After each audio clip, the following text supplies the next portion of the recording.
Hello, my name is Hassan Sorrells, and this is the Leadership Lessons from the Great Books podcast, episode number 49 in chronological order if you are following along at home, which you should be, with our returning guest / sparring partner, Dorollo Nixon, Esquire. And today we will be covering, for Black History Month, W.E.B. Du Bois's seminal book, The Souls of Black Folk. I have the Barnes and Noble Classics edition in my hand here, and so does Dorollo today. He's got his edition. Mine's has Penguin Classics. Mine. Here's the Penguin Classics edition. Awesome. And so we are going to talk about the writing of W.E.B. Du Bois, particularly focused around the tension between himself and Booker T. Washington, as we covered Up From Slavery already in a previous episode of this podcast this month. We're also going to discuss a little bit about the literary life of W.E.B. Du Bois. And as usual, we are going to get into what his writing actually means for leaders of all races in this multicultural, multi-ethnic, and multiracial country that we exist in today. And I quote from The Souls of Black Folk by W.E.B. Du Bois from the chapter of the Dawn of Freedom. The problem of the 20th century is the problem of the color line, the relation of the darker to the lighter races of men in Asia and Africa, in America and the islands of the sea. It was a phase of this problem that caused the Civil War, and however much they who marched south and north in 1861 may have fixed on the technical points of union and local autonomy as a shibboleth, all nevertheless knew, as we know, that the question of Negro slavery was the real cause of the conflict. Curious it was, too, how this deeper question never forced itself to the surface despite effort and disclaimer. No sooner had Northern armies touched Southern soil than this old question newly guised sprang from the earth: what shall be done with Negroes? Preemptory military commands this way and that could not answer the query. The Emancipation Proclamation seemed but to broaden and intensify the difficulties, and the war amendments made the Negro problems of today. It is the aim of this essay to study the period of history from 1861 to 1872 so far as it relates to the American Negro. In effect, this tale of the dawn of freedom is an account of that government of men called the Freedmen's Bureau, one of the most singular and interesting of the attempts made by a great nation to grapple with vast problems of race and social condition. The war has naught to do with slaves, cried Congress, the president, and the nation, yet no sooner had the armies east and west penetrated Virginia and Tennessee than fugitive slaves appeared within their lines. They came at night, when the flickering campfires shone like vastly unsteady stars along the black horizon. Old men and thin, with gray and tufted hair, women with frightened eyes dragging whimpering hungry children, men and girls stalwart and gaunt, a horde of starving vagabonds, homeless, helpless, and pitiable in their dark distress. Two methods of treating these newcomers seemed equally logical to opposite sorts of minds. Ben Butler in Virginia quickly declared slave property contraband of war and put the fugitives to work, while Fremont in Missouri declared the slaves free under martial law. Butler's action was approved, but Fremont's was hastily countermanded, and his successor, Halleck, saw things differently. Hereafter, he commanded, no slaves should be allowed to come into your lines at all. If any come without your knowledge, when owners call for them, deliver them. Such a policy was difficult to enforce. Some of the black refugees declared themselves free men. Others showed that their masters had deserted them, and still others were captured with forts and plantations. Evidently, too, slaves were a source of strength to the Confederacy and were being used as laborers and producers. They constitute a military resource, wrote Secretary Cameron late in 1861, and being such that they should not be turned over to the enemy is too plain to discuss. So gradually, the tone of the army chiefs changed. Congress forbade the rendition of fugitives, and Butler's contrabands were welcomed as military laborers. This complicated rather than solved the problem, for now the scattering fugitives became a steady stream, which flowed faster as the armies marched. Then, the long-headed man with the care-chiseled face who sat in the White House saw the inevitable and emancipated the slaves of rebels on New Year's 1863. A month later, Congress called earnestly for the Negro soldiers whom the Act of July 1862 had half grudgingly allowed to enlist. Thus, the barriers were leveled and the deed was done. The stream of fugitives swelled to a flood, and anxious army officers kept inquiring, what must be done with slaves arriving almost daily? Are we to find food and shelter for women and children? William Edward Burghardt Du Bois, born 1868 to 1963. Yes, the man lived almost an entire century. Was an American sociologist, socialist, historian, and Pan-Africanist civil rights activist, according to his Wikipedia bio. Born in Great Barrington, Massachusetts, Du Bois grew up in a relatively tolerant and integrated community. As a matter of fact, he was one of the few freed Blacks in that community, and his family owned land going back on his mother's side several generations. Pardon me. After completing graduate work at the University of Berlin and Harvard University, where he was the first African-American to earn a doctorate, he became a professor of history, sociology, and economics at Atlanta University. Du Bois was one of the founders of the National Association for the Advancement of Colored People in 1909, an organization to which my grandmother and everyone in her generation gave to generously. Indeed. His collection of essays, The Souls of Black Folk, is a seminal work in African-American literature, and his 1935 magnum opus, Black Reconstruction in America, challenged the prevailing orthodoxy that Blacks were responsible for the failures of the Reconstruction era. Borrowing a phrase from Frederick Douglass, he popularized use of the term color line to represent the injustice of the separate but equal doctrine prevalent in American social and political life. By the way, pause here on the Wikipedia notes. My mother agreed with separate but equal. Wow. Okay. So did several, as she was not alone in her generation. We'll talk a little bit about that today as well. He opens The Souls of Black Folk, as we just read, with the central thesis of much of his life's work and pursuits. The problem of the 20th century is the problem of the color line. Now, we cannot let this all go by because we do live in an era of retconning history and CRT madness, and so I'm not going to let this go by. He was a Marxist radical, let's be real, as well as highly anti-war, both anti-nuclear and anti-World War II. He was not in favor of the United States going to World War II. He thought we could do a deal with Hitler. Maybe he thought we had enough problems in America that, hey, we'll just leave those goose-stepping guys over there. Maybe they'll sort out their problem over there. To me, it seems to demonstrate just a want of judgment about the nature of the Nazi evil in several senses. One, the belief that it could have been contained. Hey, we'll do a deal and you'll stay over there. Charles Lindbergh thought the same thing. Yeah, so a bunch of people did. So a lot of guys, right? Exactly. So a lot of people back in the day. A lot of people maybe Joseph P. Kennedy Sr. did as well. Right. In the beginning. But that's only one of the misjudgments. It's also I think the ideas that the Nazis stood for posed more of a danger even than their arms and their armies, because if a deal were done, well, how much time would a non-fascist America, and I say that that's in quotation marks, non-fascist America, air quotes or whatever they're called now, how long a non-fascist America could continue to function before similar ideas brought themselves to the fore in the United States, and then began to make themselves forcefully felt, because that's how fascism works. At the same time, of course, there was a well-known experiment in fascism in America running in the South at the time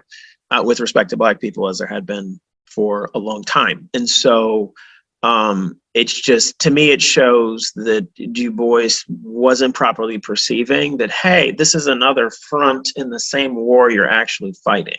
You're fighting for the dignity of man, irrespective of what he or she looks like. Great. So deal with this problem over here, Well, and there was also very little pushback, at least none that I can find, although perhaps there is in some of his writing that was extant to his books, perhaps opinion pieces, perhaps periodical literature. But I'm not aware of W.E.B. Du Bois ever speaking out loudly or vociferously about Japanese people being interned in camps in the United States under the Roosevelt administration during the war itself. Mm-hmm. One other thought before I sort of cede the floor a little bit here to Mr. Nixon, as well as being a Marxist well, not as well as because of this Marxist radicalism, Du Bois sparred quite publicly, starting with Booker T. Washington, but going all the way to folks in the arts like Zora Neale Hurston and others who maybe took the opposite view from Du Bois, who maybe believed that there might be a way to make a separate peace with the white man on this continent that we're all trapped on, that there is no back to Africa, that this is the Alamo if you're Black, and your back is up against the wall, at least in the 20th century. And the only way out, and this is one of the chapters in Up from Slavery, the only way out is up. Well, welcome to my friend Dorollo Nixon. Thank you. Appreciate it. Somebody wiser than me was telling me recently, no, it can always get worse. And so the amount of dispossession and decimation that the indigenous tribes faced in America, in large parts of America, I would argue that was worse. And I do argue that was worse. I also point out that it wasn't uniform. I happen to live in Arizona. Arizona is the state that has the largest amount of land still owned by indigenous tribes. It's possible Alaska is an exception. I don't actually believe so. I think that's mostly federal. But for indigenous tribes, Arizona's state numero uno. In terms of our population, the percentage of the population that is indigenous, if I'm not mistaken, is around 22 or 23%. We should also lead the nation in that. And just to give you perspective, since this is two Black guys talking about Black people, there is it's somewhere between 2 to 3 times as many Native people, Native American people living in Arizona than Black people. Be that as it may, not that, I would have wished us to go down that route, but meaning the route of dispossession and decimation. But I just think it's prudent to point out that, hey, Booker T, it can get worse. Well, and it was worse in the Pale, in my wife's native country, Ukraine. It was worse for Jews in the Pale in this narrow amount of time during the same time frame when that's what they were facing, was just decimation. And it was just like, okay, it was bad and change needed to happen. It was bad and they needed to go in a different direction, and they did. And we have these two views about how to go about that. I think both of those eminent, African-American men said, look, the status quo is not tenable. Here's the goal. Let's go about it. And, they argued about, I think they really argued about methodology more than the actual goal. And I think the personalities and the philosophies of these two men, their experiences, yes, but it turned out Du Bois actually did have some experience not with slavery, but with the segregated South, because he did school at Fisk University in Tennessee. So he got to see Jim Crow up close. He was not someone who stayed ensconced in his liberal, West Anglia, which is what I'm going to call New England, West Anglia. New England. Okay. He didn't just stay there, to his credit. But unlike certain liberal intellectuals today, he didn't just stay in his towers, right? He left Harvard and went to, Western Tennessee, and then had to deal with what my ancestors from Tennessee were dealing with at that same time. So, as well as my ancestors from, northern Kentucky and southern Ohio. Okay, well, a couple of things there. So human beings, and we're captured by this moment right now in our culture in America. And I would say that this moment has been going on for about the last maybe 10 or 15 years. And I think it's gotten really sharp because of the internet and social media. This has driven this moment. People have always believed that they are better than whoever came before them in the historical past. That's the first arrogance and the first hubris. Correct. The second hubris is that not only are we better because we know more, but if we were to go back in time, we would make different decisions because we are somehow more knowledgeable. We are now sharply in the grasp of this spirit right now. This is the spirit of our age. It is a spirit of hubris and of arrogance. And yeah, I'm going to go on record early here on the podcast, and I'm going to name a name, and I don't care. Ibrahim X. Kendi, Robin DiAngelo, she's white, but all these self-flagellating white people and these self-flagellating Black people, these liberal intellectuals, and yes, I did say liberal, and I'm going to go for the progressive liberal intellectuals who are running around proclaiming the evilness of America at a systemic level, seem to lack historical perspective, number one. Number two, they seem to lack humility. And by the way, you can come for me all you want about me being self-hating or what is it, imbibing anti-Blackness in the way that Dorollo is drinking his water right now. I have not imbibed anti-Blackness. As a matter of fact, I'm going to say I'm more Black than you.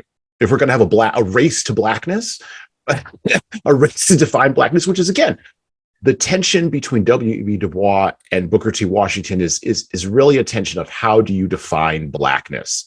When I was a kid, the phraseology in the 90s was, you're not Black enough. You ain't Black enough to play this game, or you ain't Black enough to do this, and you ain't Black enough to do that. I never really knew what the hell that meant. That always sounded nonsense to me. And we are trapped right now as Black Americans, I think. And I'm not talking about the average Black person who goes to work on a daily basis and is trying to live their life. I'm not talking about those people. I'm talking about the people that suck up all the air on social media, that tweet constantly, and that are driving the intellectual direction of Black America right now. I'm talking about the people who run that woman who's running the 1619 project. That garbage. That's the kind of thing I'm talking about, because that's what leads us into this perpetual state of being always the consciousness of America and never really fully moving into being free men in America who just make decisions. We just never get to move into there. And a lot of this started with W.B. Du Bois. By the way, a person who was not a slave, did not come from a slave background.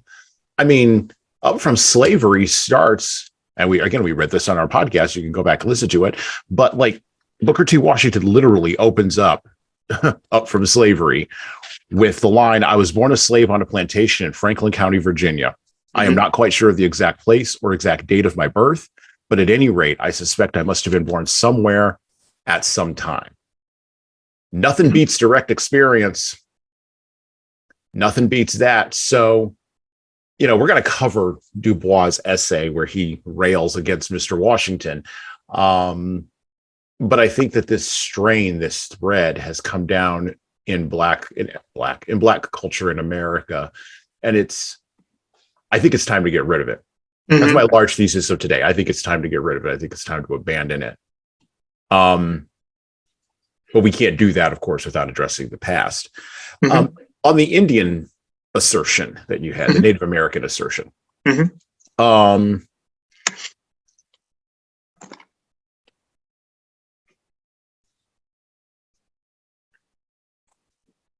What responsibility do you think Black Americans have to the Native American population? So it's interesting because even before the popularization of the analysis of DNA, to determine the origin of someone's ancestors, even before the popularity of that as a commercial business, it's low price, frankly, it's retail prices, because there's more than one service out there. I'll quote a couple. Ancestry.com has one, and 23andme.com. These are two competing companies who use algorithms and genetic samples from various peoples all over the world, and they use matching to show, okay, these are the populaces to which your DNA bears some similarity, or frankly, sometimes matches, okay? Anyway, even before the popularity of this pursuit, let's say, this social pursuit, okay, to determine the genetic origins of one's person, the notion that an African American is really someone descended from three different races, that already existed, okay? I believe it was the great American author Zora Neale Hurston who famously took to task some Black people by saying, if I'm not mistaken, she said something like, and she's the only one whose great-grandmother was not an Indian chief or something like that, okay? But basically, the basic notion that African Americans, like you and I, consist of people whose DNA largely has an African origin, narrowly has some European origin, but even more narrowly contains DNA from indigenous peoples.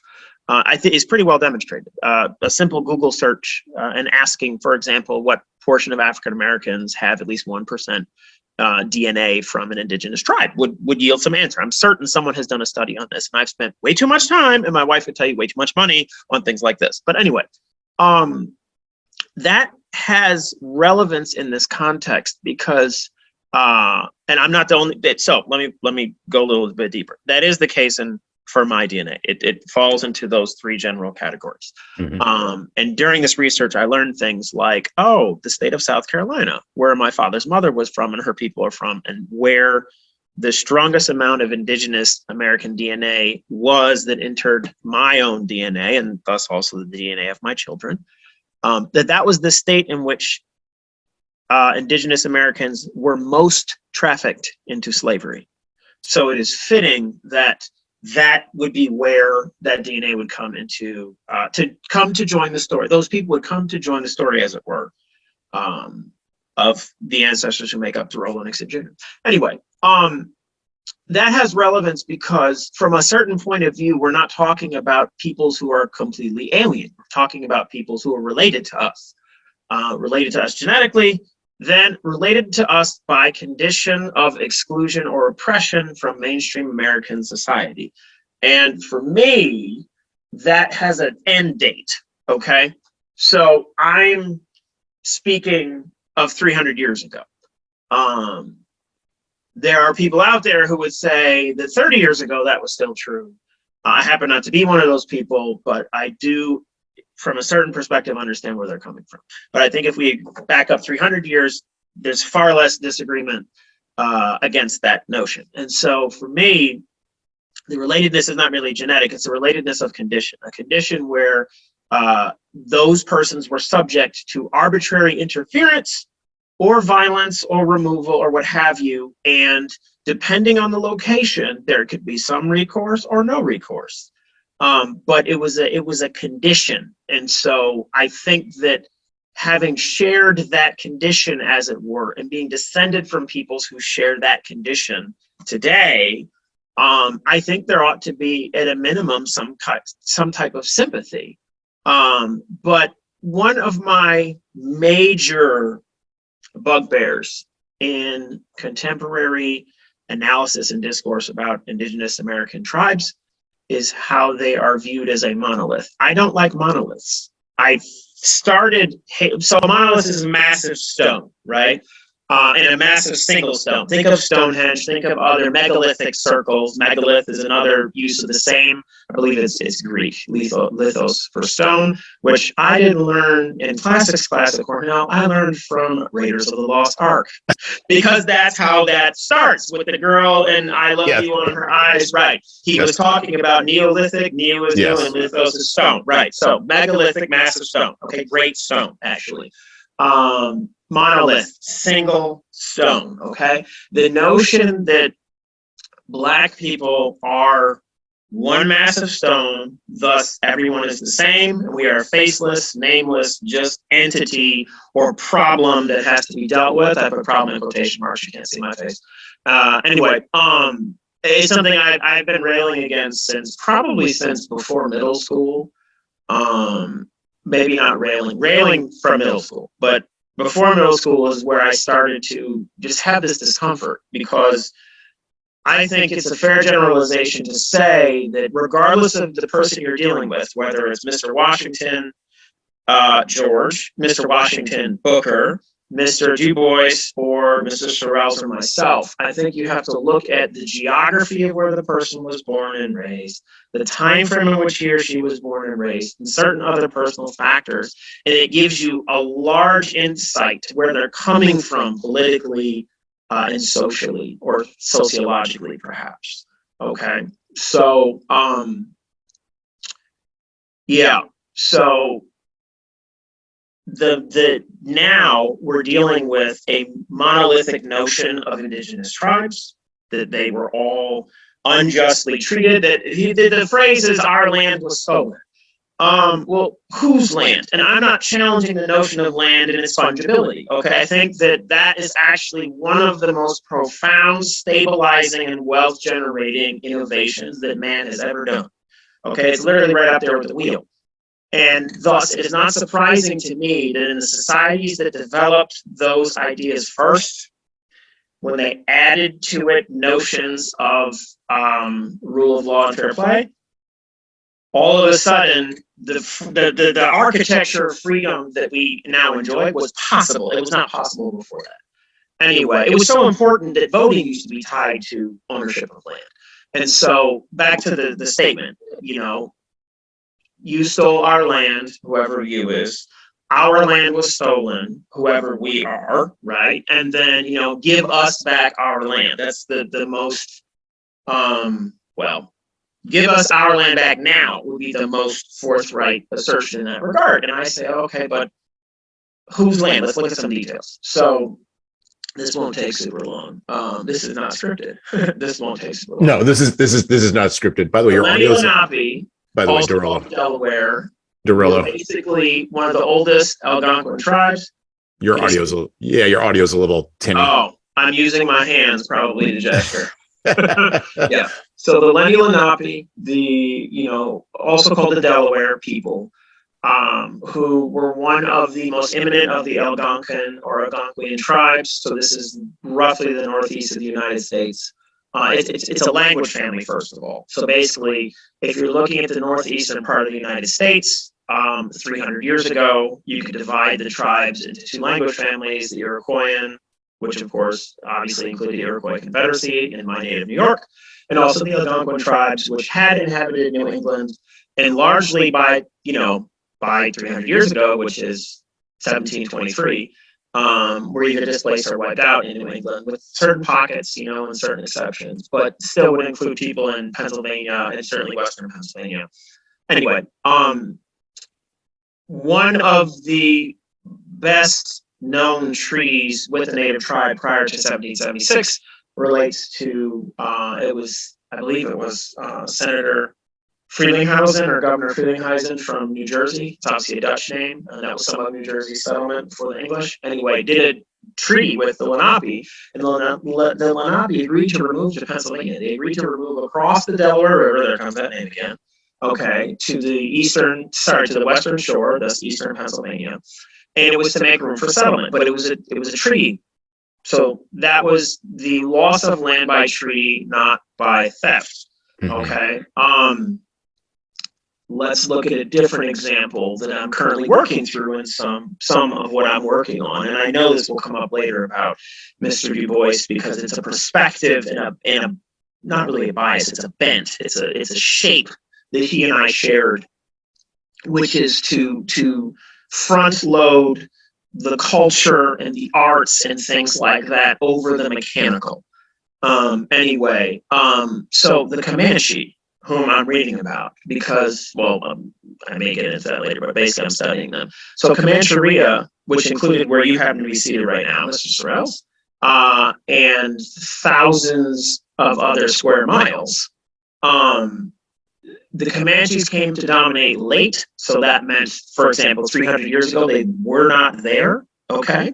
So we're not talking, hey, we've been here for thousands of years. The Comanche were not in the northern or central or southern Great Plains 1,000 years ago. They weren't there. It's a fact, period. Next, they came to dominate it by force. And part of the issue with forceful domination is you always open a back door that says, because I've displaced somebody, therefore, if someone comes to displace me, I don't have any grounds to complain about it. And so to the extent that they were then subsequently displaced and removed is too strong. To the extent that their control over the Great Plains was broken by a new power, i.e. that of the United States of America, the Comanches specifically, I don't think they have much of a leg to stand on in saying, well, give us this back. Why? You took it from people less than 300 years ago, and you lost it in about 100 years. So why should that go back to you? Now, we can contrast them with like the Zuni or the Pueblo dwellers, including in my state, but also next door in Mexico. They have really strong land claims. Okay. They were literally there for potentially thousands of years. Peaceful, agrarian. Okay. And so they make one of the best arguments to the injustices that were done by the United States government. And I'm not saying there weren't. I'm just saying that this is not a monolith. Okay. And part of that analysis is necessary, but I'm also, and then I'm going to stop making this point. I think it's important to delve deep enough to hit some moral bedrock, like, well, if somebody shows up in a place and starts cultivating and developing it, there's a certain point after which I think their claim is pretty good. And at the same time, where somebody only took over something by violence, if somebody comes to displace them by violence, I don't think they have much of a leg to stand.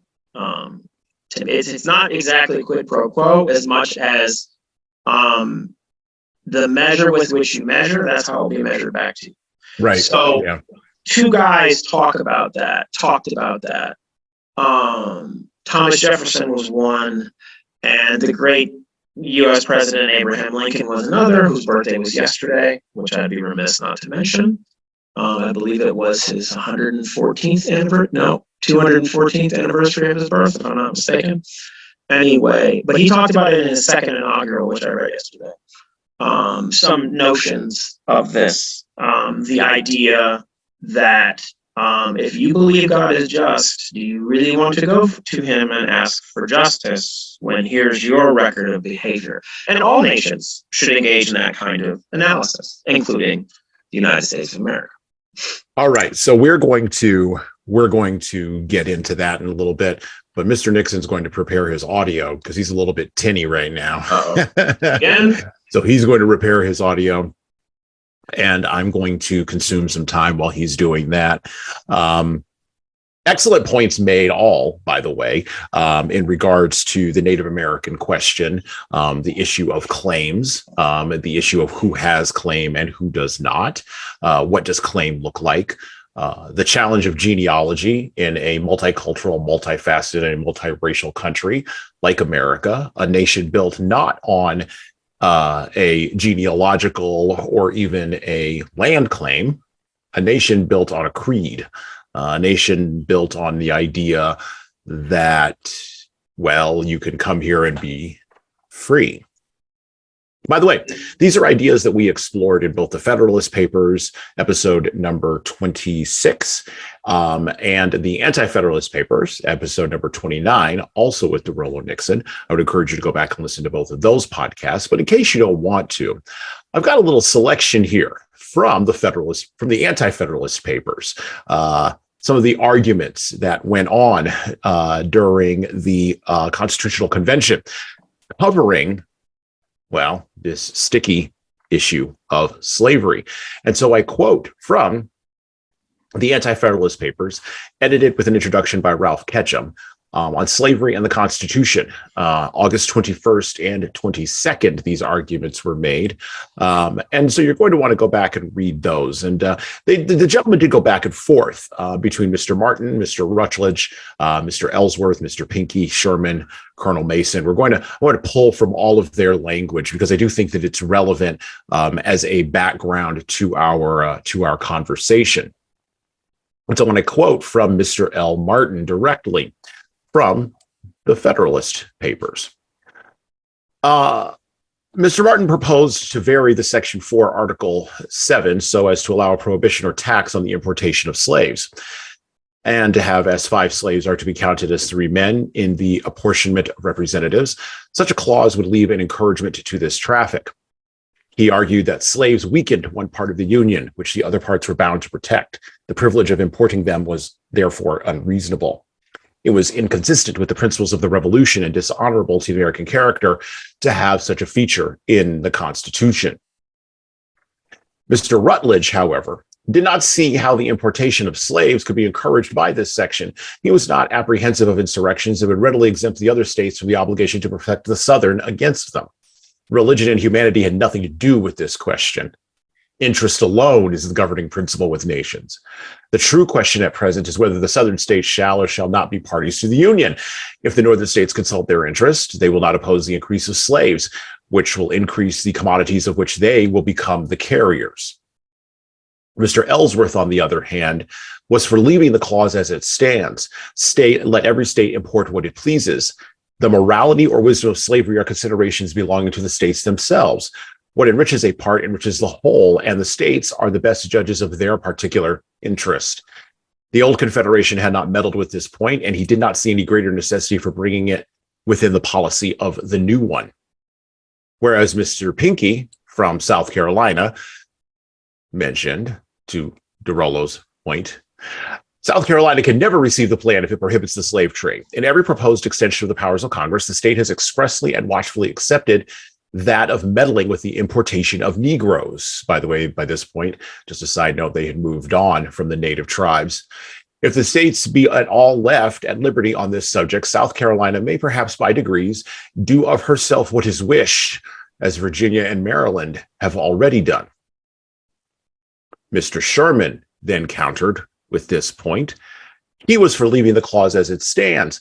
He disapproved of the slave trade, yet as the states were now possessed of the right to import slaves, as the public good did not require it to be taken from them, and as it was expedient to have as few objections as possible to the proposed scheme of government, he thought it best to leave the matter as we find it. He observed that the abolition of slavery seemed to be going on in the United States, and that the good sense of the several states would probably by degrees complete it. He urged on the convention the necessity of dispatching its business. And finally, Colonel Mason had the last word during these discussions on August 21st and 22nd. This infernal traffic originated in the avarice of British merchants. The British government constantly checked the attempts of Virginia to put a stop to it. The present question concerns not the importing states alone, but the whole Union. The evil of having slaves was experienced during the late war. Had slaves been treated as they might have been by the enemy, they would have proved dangerous instruments in their hands. To W.E.B. Du Bois' point, but their folly dealt by the slaves as it did by the Tories. He mentioned the dangerous insurrections of the slaves in Greece and Sicily, and the instructions given by Cromwell to the commissars sent to Virginia to arm the servants and slaves in case other means of obtaining its submission should fail. Maryland and Virginia, he said, had already prohibited the importation of slaves expressly. North Carolina had done the same in substance. All this would be in vain if South Carolina and Georgia be at liberty to import. The Western people are already calling out for slaves in their new lands. Pause once again. The West meaning Kentucky, Tennessee, Ohio, those places, and will fill that country with slaves if they can be got through South Carolina and Georgia.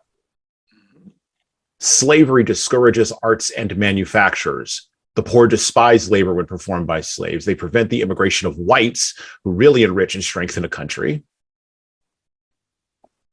They produce the most pernicious effect on manners. Every master of slaves is born a petty tyrant. They bring the judgment of heaven on a country. As nations cannot be rewarded or punished in the next world, they must be in this. By an inevitable chain of causes and effects, providence punishes national sins by national calamities. He lamented that some of our Eastern brethren had from lust of gain embarked in this nefarious traffic. As to the states being in possession of the right to import, this was the case with many other rights, now to be properly given up. He held it essential in every point of view that the general government should have the power to prevent the increase of slavery.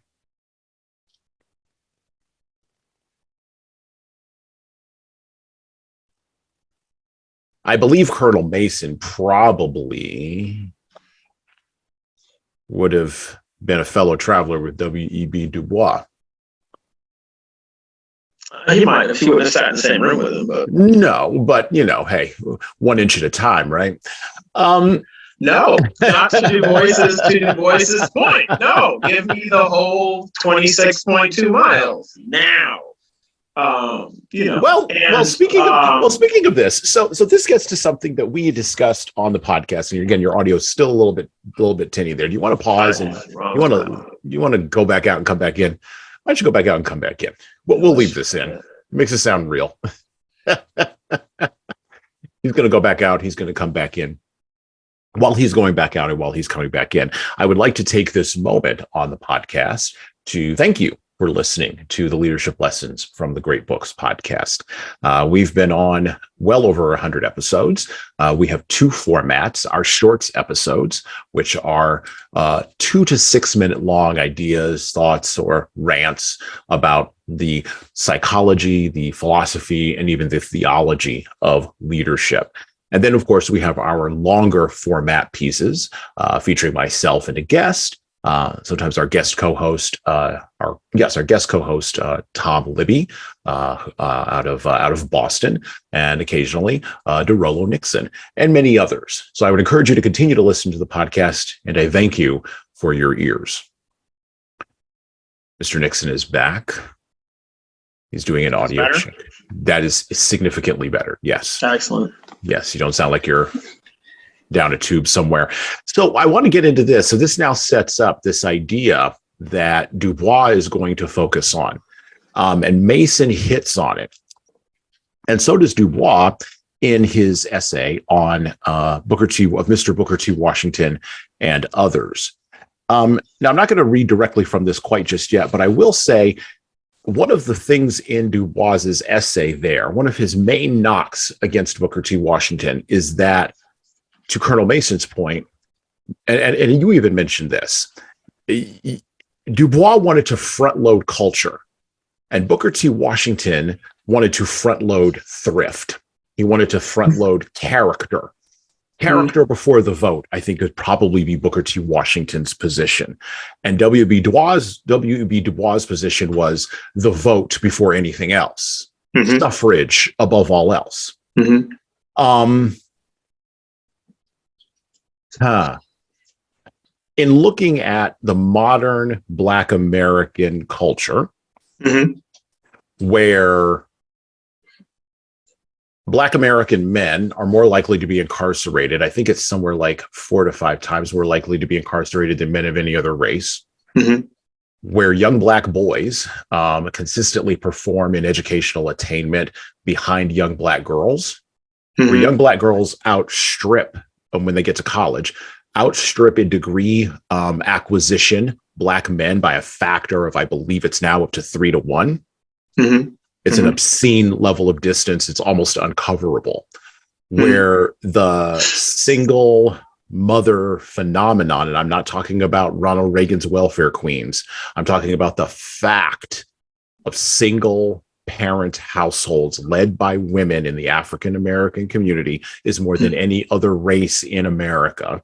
Mm-hmm. When we are talking about the socioeconomic facts on the ground that are undeniable and in front of our eyes, mm-hmm. and where the culture that African Americans in this country, Black Americans in this country, has produced, increasingly seems to, and I'm going to borrow some of Glenn Lowry's terms here, increasingly seems to codify sexual and immoral behavior that does not reflect a good character, instead reflects a poor character, Mm-hmm. I think W.E.B. Du Bois lost the argument.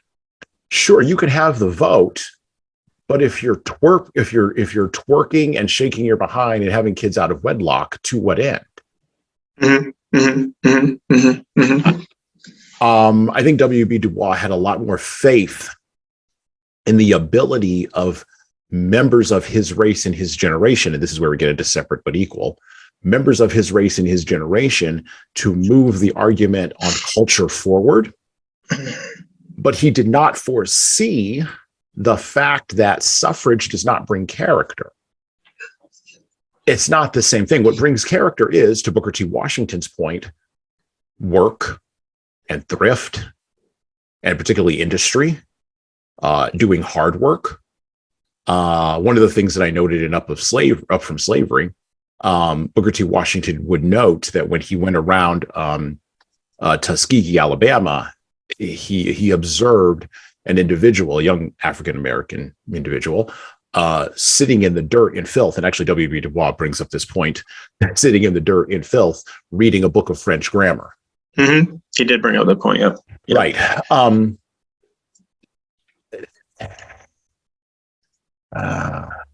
You got to put the things, my mama always said, you got to put things in the right order. There's an order to things for a reason. You finish high school, you get a job. Doesn't matter what kind of job, just pick something. Hold on to that job. Date one woman, one time, marry her, and stay married to her for the rest of your life. Like, we know that these are the things that lead to economic success. These are the things that lead to your point, the acquisition of property, which allows for the anchoring of civic suffrage. My question here is,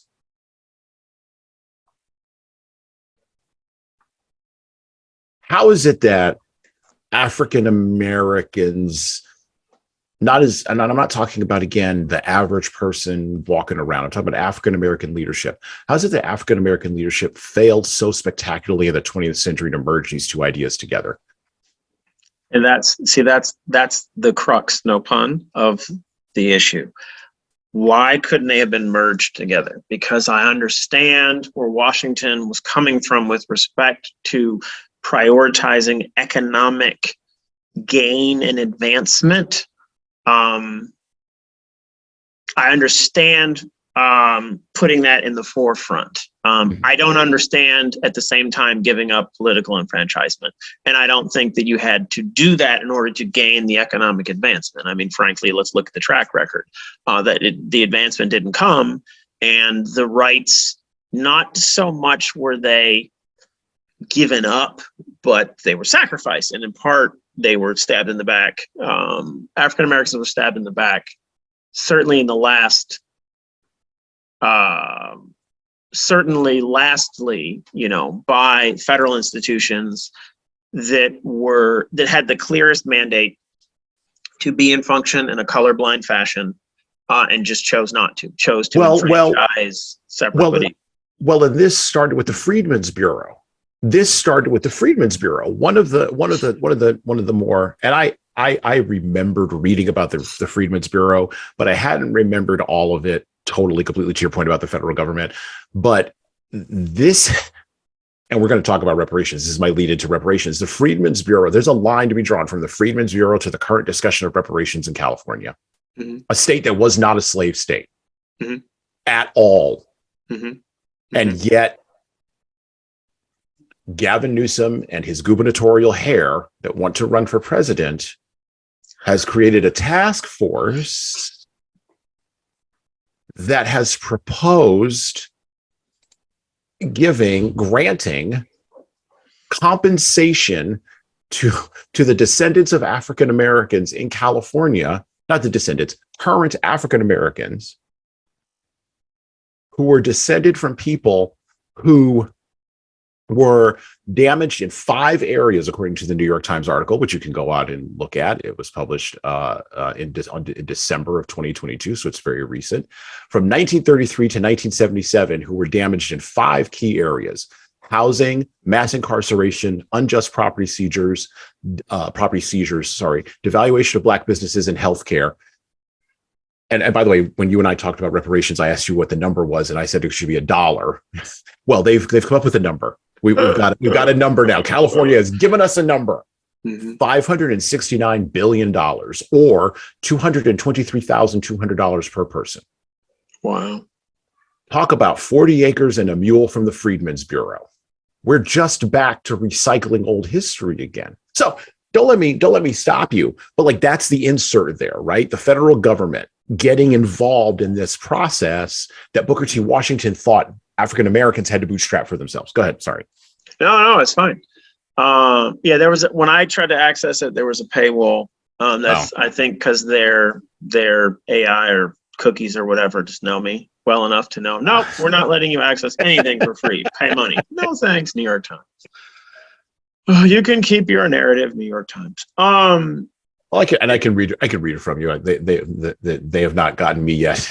That's all right. The AI cookies haven't gotten me yet. So I was thinking about reparations yesterday because so let me back up. So in our previous podcast, when we were talking about reparations, as I recall what I said, there are scenarios under which I can understand why reparations could be paid or even should be paid. And it's a position for me that's evolved over time. It went from that's crazy to no, here's why it would be bad to, well, there is some justice to the notion that, hey, you were damaged. Sorry, not you. You weren't there. Your third great grandfather was damaged by this, as mine, Winslow Nixon, was. Okay. And therefore, we're going to say, here's the payment that should have been due him. Here's the interest over all of that time, and here's a much larger sum of money. Here you go. I can understand it being just. I can agree with that being just, frankly. Yet I can still see how, in the larger context of how America is supposed to function, that would be detrimental to the unity and the fabric of our nation. But here's what I was reading yesterday that made me think that I wasn't the only person thinking about reparations. And of course, in that last conversation, I mentioned two points about reparations. One, that the British government effectively paid reparations to the descendants of former slave masters, right, up through about 2015 or 2017. And for me, that was kind of the light bulb moment where I said, oh, so when the shoe was on the other foot, at least one government, and according to Thomas Jefferson, of all people, the government responsible, was willing to pay the other party for their loss of property.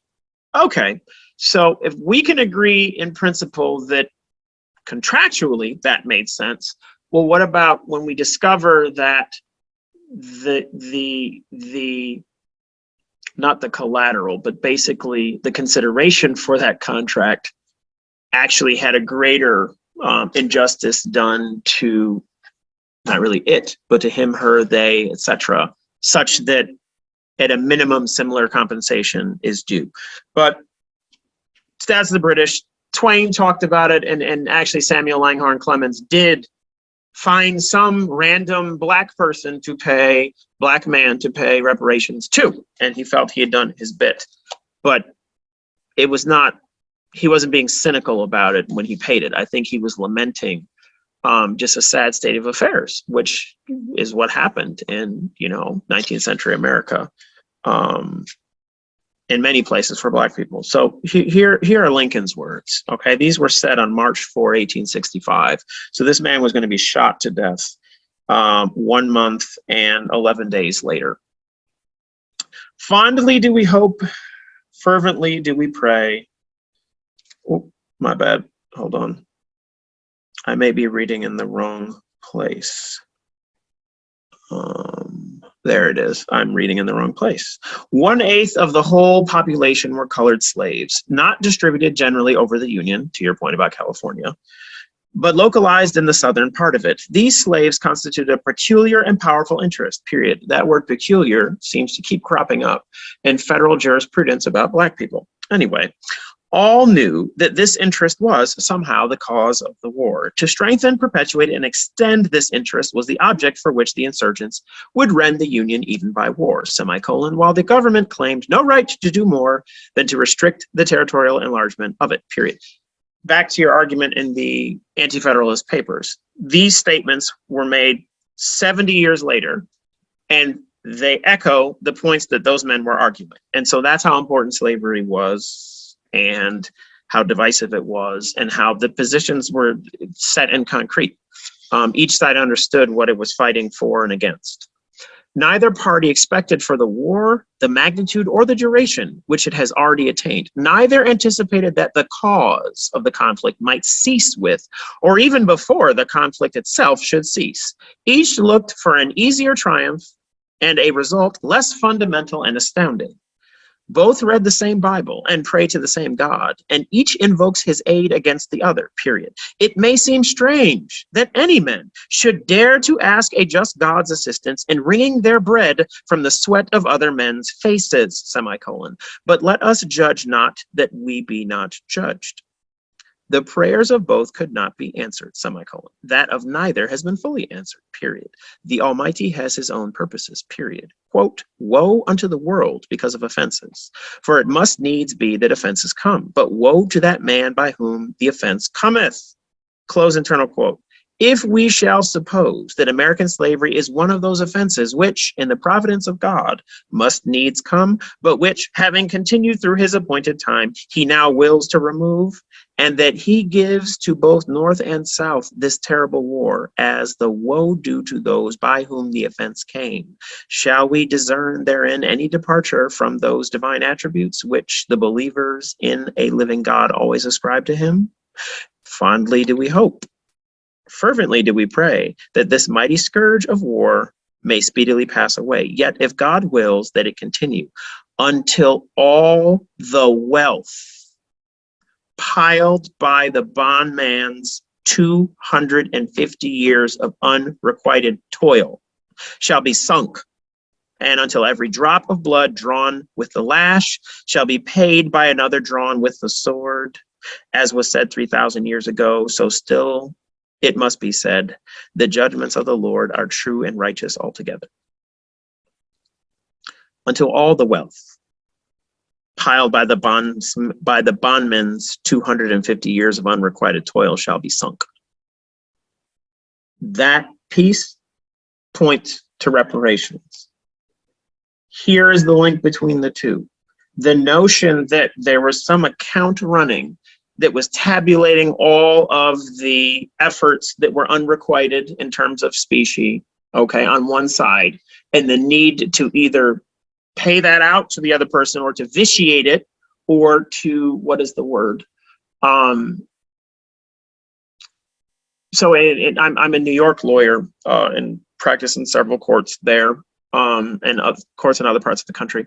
Unjust enrichment is a common law equitable remedy where there's no technical contract, but the law will recognize that somebody took some actions, that those actions have a worth, and that the party that was enriched unjustly needs to disgorge, the actual term that we use, that benefit back to the party who did that work. It exists. It existed for hundreds of years. And it will probably be used today in some lawsuit filed today in New York because we're so litigious. But anyway, that to me, that showed me that the economics of that 250-year nightmare are something that should be considered seriously. But again, remember, there are other ways of going about it. There are ways of going about it that do not work an injury, or there are ways of going about it that don't work an injury. There are also ways of going about it that work less of an injury to, frankly, not innocent bystanders, because they weren't there. One thread through Du Bois's writings is making distinctions between people who were actually slaves and got freed, people who were born to people who were not slaves. When he was born in when John Wilson was born in Little River, South Carolina in 1868, his parents were not slaves. If he had been born 10 years before, they would have been, but he was not born 10 years before. He was born a free people in 1868. They had been freed, past tense. So he was born a free man of free people. Du Bois carried those distinctions through his writings, at least in this work, in The Souls of Black Folk, published in 1903. He did, and I think that's a very important distinction, because we are not dealing with people, we're not dealing with anyone who lived during that era. We're not dealing with anyone who met anyone who lived in that era, almost ever, okay? The possibility still exists, yes. You could speak to a centenarian who had spoken to a centenarian. That person would have been around during slavery, and could have been around during slavery if born in the South and raised in the South for the first 30 years, would have been, born and raised while that institution existed. Okay, fine. But obviously that's the statistical likelihood of that is almost, it's basically, it's not statistically important, right?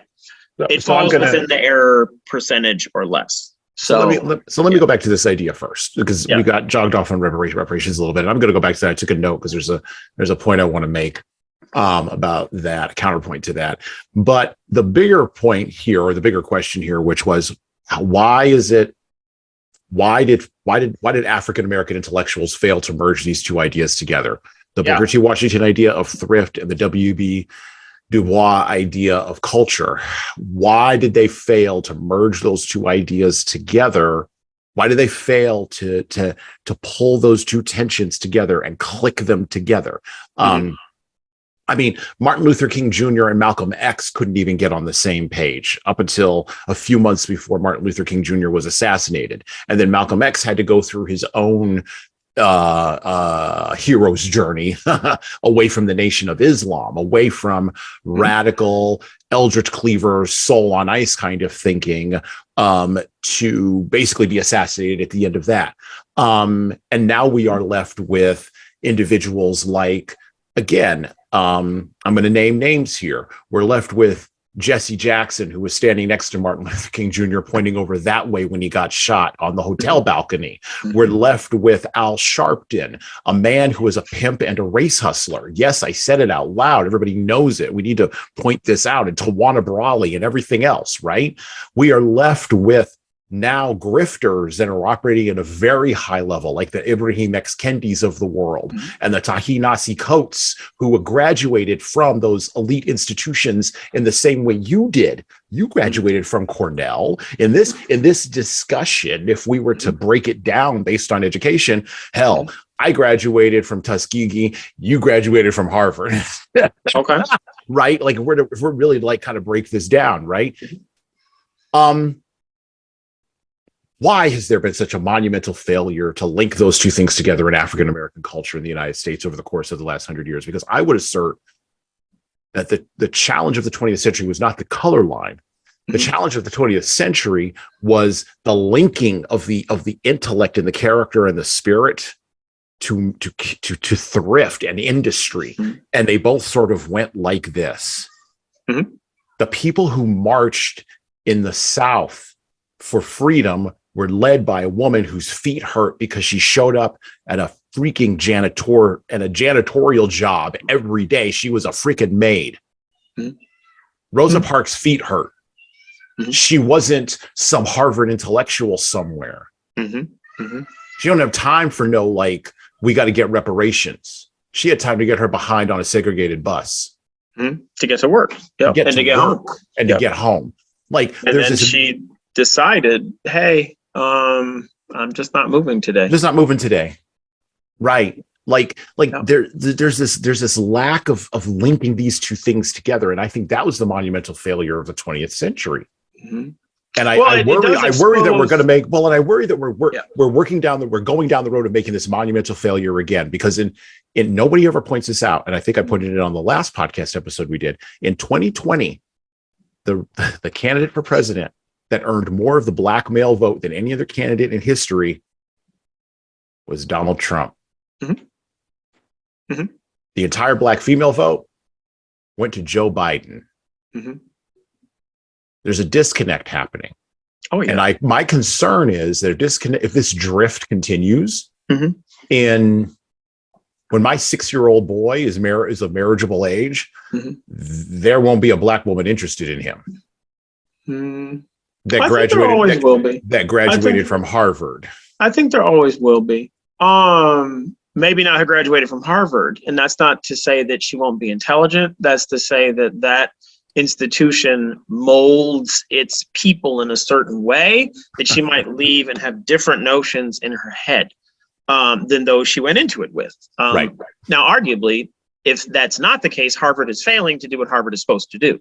But that's because of my views about education, capital E, being character formation. That's what we're held on the hook for by God, frankly. I'm a father also, as you are. What will we be held on the hook for? They've been captured by wokeness, though. Like, they've been captured by woke. They Harvard, Cornell, Princeton, Rutgers. Harvard invented wokeness. What are you talking about? but you know what? They're not going to give the money back. They ain't going to give the endowment back. No one's talking about that. So let's be real here, son. Free tuition, perhaps, but disgorgement of the endowment, probably not. Back to that word again, disgorgement. Yeah. There we go. Right. Yes. So why did the intellectual class and the working class fail to unite in the 20th century? I mean, there's petty little reasons, right? Right. But in terms of profound reasons, and I say this also as a man who's been a politician, you know, it is shocking the degree to which people's political choices, and this is a political choice, okay? The choice between Booker T. Washington and what he represented, and the choice between William Edward Burghardt Du Bois, Dr. William Edward Burghardt Du Bois, PhD Harvard, whatever year he got it, 1898, whatever it was. The choice between the two is a political choice. And not just because it involved political rights, it's the nature of the choice, it's a political choice. And I still remain shocked by the degree to which anger and animosity and hatred play a part in normal, pedestrian, mundane political decisions. That the reason someone is choosing one candidate is because they loathe the other candidate. Not because the candidate they're choosing they like, not because the candidate they're choosing has more merit, not because the candidate that they're choosing has anything other than to not be that other person. Because they want to see that other person go down in flames. So that they can stand before the ashes and literally do a jig, okay? Because they are happy as a clam. That happens in politics more than I'm comfortable with, okay? And Twitter with all of its issues, tip of the iceberg. The degree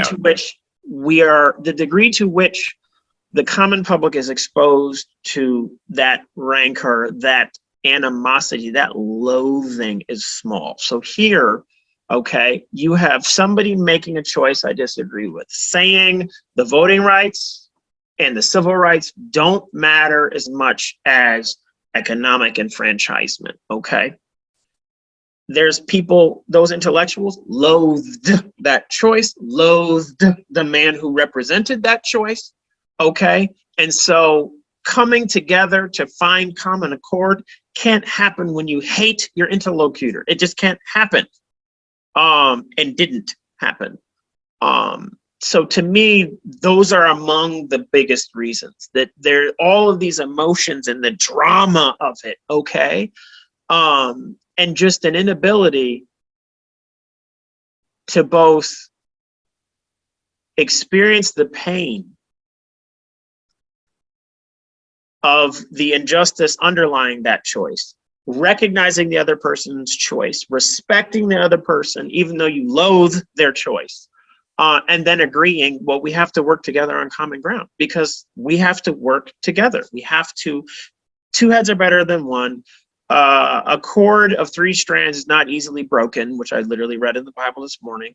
It's in Ecclesiastes 5, I believe. Anyway, point being, they would have been stronger together. King and X together, totally different America, period. Okay. And thus there's, on a different realm, a different plane, there's an interest in somebody who doesn't want to see that, separating the two. And they, obviously didn't discourage that. They went 2 different ways. Okay, fine. But they could have done more together. And so I don't think there's a real intellectual explanation or a logical explanation for why they couldn't just get along and work together and march together and eat together. No, it's not because the fact that they were two different religions has nothing to do with it. The fact that one guy had a brilliant, PhD level education and the other man had the same thing without any of those degrees, fine.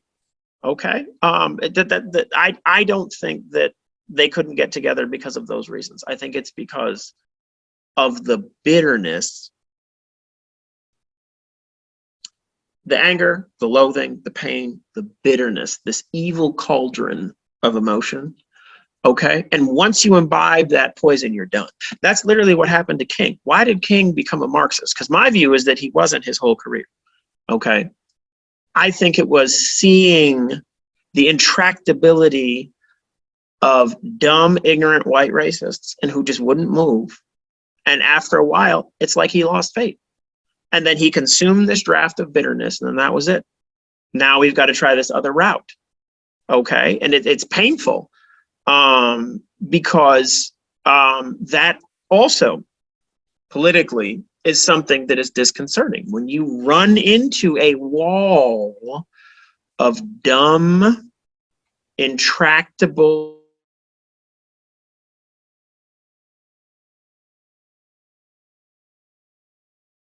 consistently enough, it's heartbreaking. It's heartbreaking. But we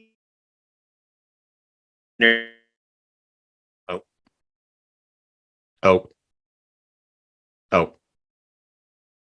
You there? Oh, he's going in and out. So when you run into a wall of dumb, intractable racism, okay, dumb, ignorant, intractable racism of white people, of black people, of green people, of blue people, of red people, brown people, whatever people you wish, it breaks your heart. And the trick, this is the real question, is how will you respond? Can you overcome that? And the only way to overcome that is love, obviously. And we who are Christ followers know this, okay? That's the only way you're going to ever see progress with that wall coming down, okay? The walls of Jericho weren't going to be battered by any army. They weren't. God made them fall, they fell, done. But you have to maintain that faith, as it were, in this area. And when you lose faith, when you drink that draft of bitterness, okay, and it starts to work its poison in you, you then look for another route to what you're still going to call justice, but now it no longer is, okay? And you can tell in part because they have to add a qualifier. Yeah.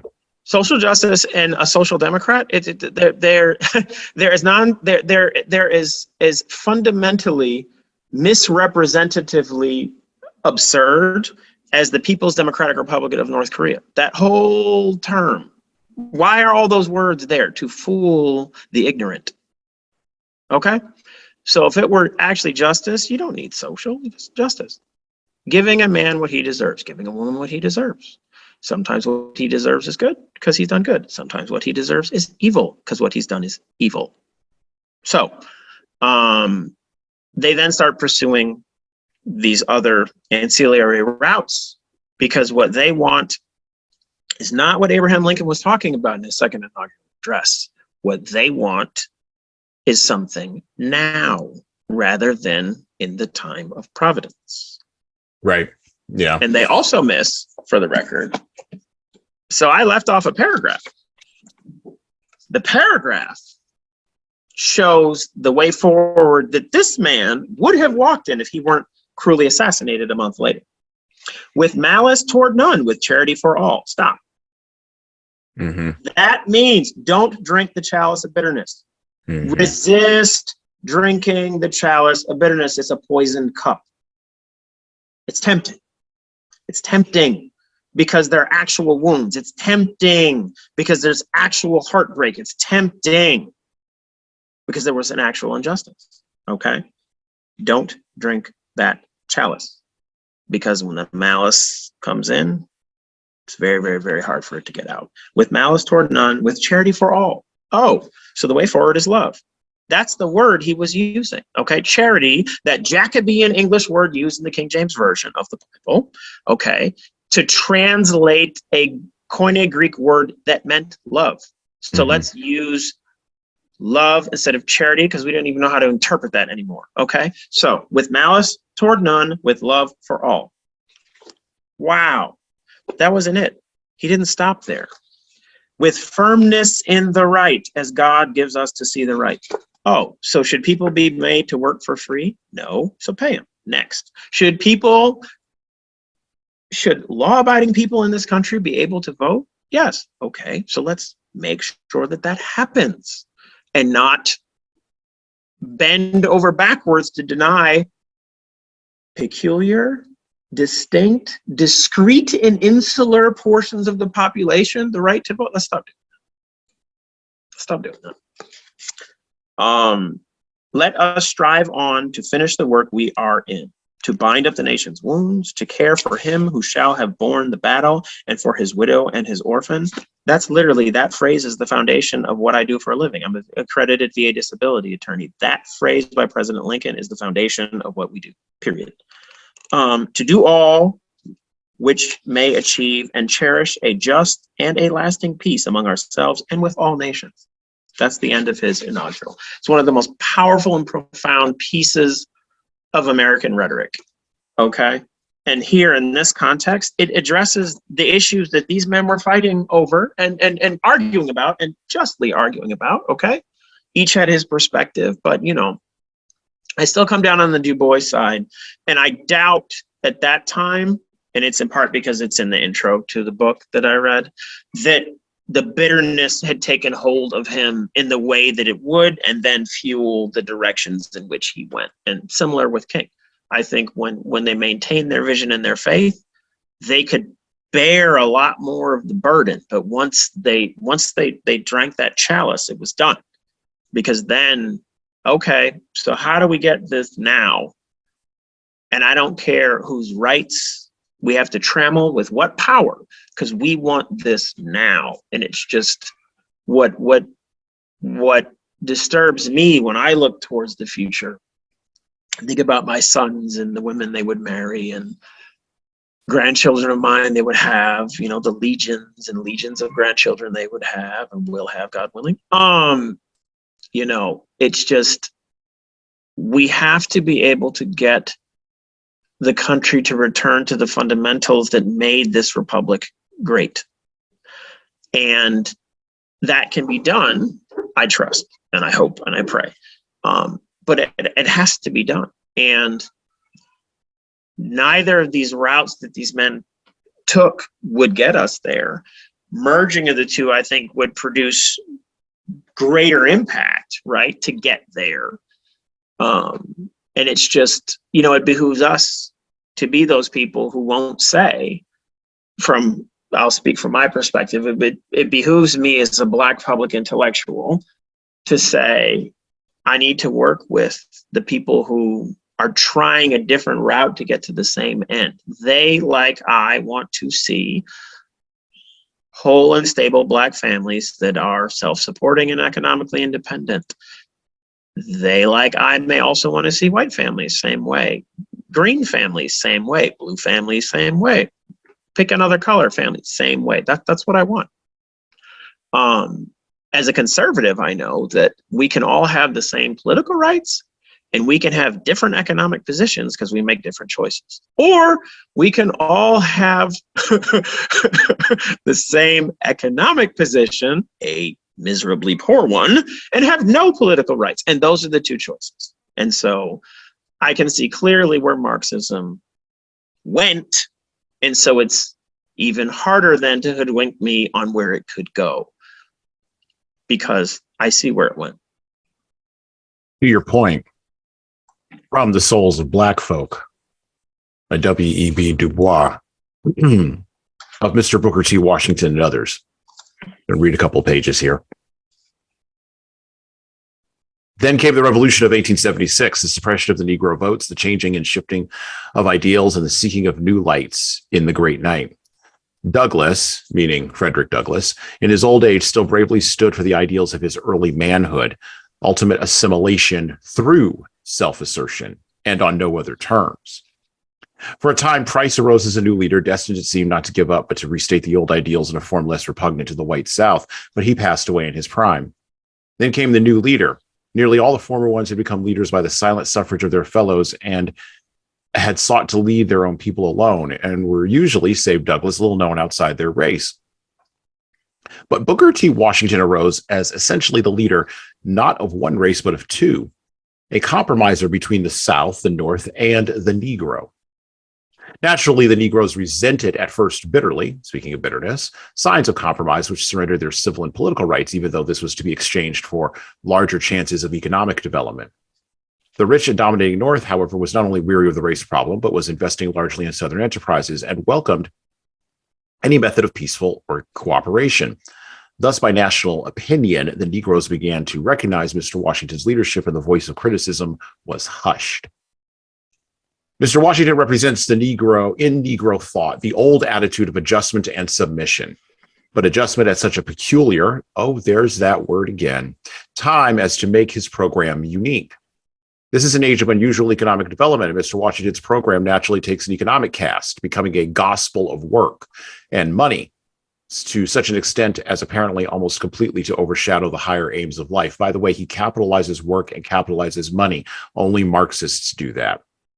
Moreover, this is an age when the more advanced races are coming in closer contact with the less developed races, and the race feeling is therefore intensified, and Mr. Washington's program practically accepts the alleged inferiority of the Negro races. By the way, this is Darwinism. Again, in our own land, the reaction from the sentiment of wartime has given impetus to race prejudice against Negroes, and Mr. Washington withdraws many of the high demands of Negroes as men and American citizens. In other periods of intensified prejudice, all the Negroes' tendency to self-assertion has been called forth. At this period, a policy of submission is advocated. In the history of nearly all other races and peoples, the doctrine preached at such crises has been that manly self-respect is worth more than lands and houses, and that people who voluntarily surrender such respect or cease striving for it are not worth civilizing. In answer to this, it has been claimed that the Negro can survive only through submission. Mr. Washington distinctly asks that Black people give up, at least for the present, three things. First, political power. Second, insistence on civil rights. And third, higher education of Negro youth. And concentrate all their energies on industrial education, the accumulation of wealth, and the conciliation of the South. This policy has been courageously and insistently advocated for over 15 years and has been triumphant for perhaps 10 years. As a result of this tender of the palm branch, what has been the return?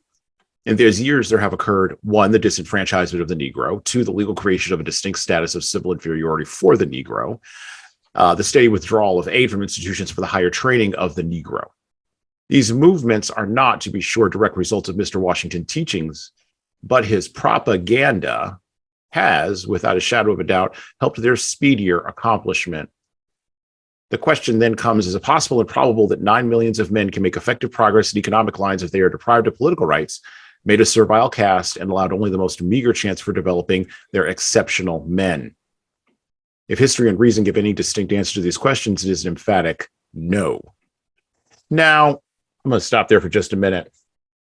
I'm going to push back on Dubois a little bit, and I'm going to push back on Dorollo a little bit here. Yeah, you get him Aeschylus. I'm sure that's going to solve everything, right, W.E.B? If you want. You get him a little Aeschylus, get him a little Plato. I'm sure that'll straighten everything right out. That's number one. Number two, there is a gospel of work. Mm-hmm. It's in the Bible. But W.E.B. Du Bois was captured by what Virginia Dalloway and the abolitionists, the second generation suffragists, who would eventually become the feminist movement, were also captured by luxury ideas. Matter of fact, the big luxury ideas that were at Harvard at the time that were beginning to infiltrate American upper intellectual society and culture were the ideas of Darwinism, the ideas of Nietzschean nihilism, and the idea, which of course is summarized in Nietzsche's often quoted but misunderstood phrase, God is dead, and we do not have enough water to wash the blood off of our hands.